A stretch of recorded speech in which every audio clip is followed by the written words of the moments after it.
তিস্তার বিষয়ে আলোচনার দায়িত্ব আমার না, এটা পানি সম্পদের কাজ আছে।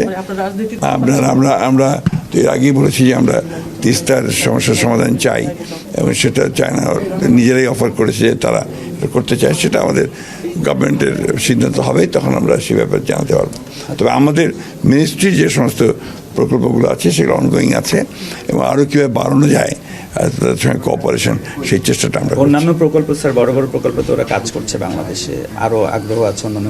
হ্যাঁ, অবশ্যই। চায়না তো আপনার আমাদের একটা বড় পার্টনার, সেক্ষেত্রে তাদের আগ্রহ আছে, এবং আমরাও এগুলো নিয়ে চিন্তা করছি যে আসলাম আমরা তো শুধু, এখন আমরা বিভিন্ন প্রকল্পে কীভাবে তাদের কোঅপারেশন আমরা পেতে পারি সেই বিষয়গুলো আমরা দেখি। আজকে স্যার তারা কোন কোন খাতে আগ্রহ প্রকাশ করেছে? না, আপনার আজকে এটা ছিল আপনার একদম প্রথম সভা, এটা একটা সৌজন্যমূলক সভা বলতে পারেন, কি মাধ্যমের সভা।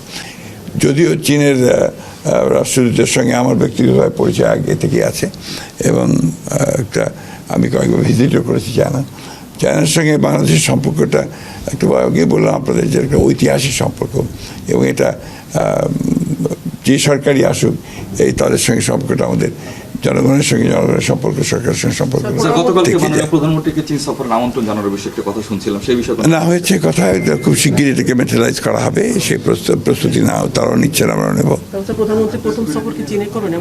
এটা বলা মুশকিল, ওটা এখন সিদ্ধান্ত হয়। চায়নার অনেকগুলো এখানে আমাদের ডেভেলপমেন্টে তারা অনেক সাহায্য করে, তাদের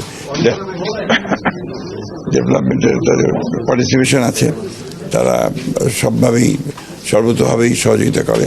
আমরা আলোচনা করলাম যে আমরা কীভাবে লোকাল গভর্নমেন্টের ভাবে তাদের কাছ থেকে সহযোগিতা পেতে পারি, সেগুলোর বিষয় নিয়ে আলোচনা হচ্ছে, এবং কিছু আরও কাজ আছে এদের সঙ্গে এখনও, সেগুলোকে আরও এক্সপান্ড কীভাবে করা যায় সেই বিষয়গুলো নিয়ে আমরা কাজ করছি।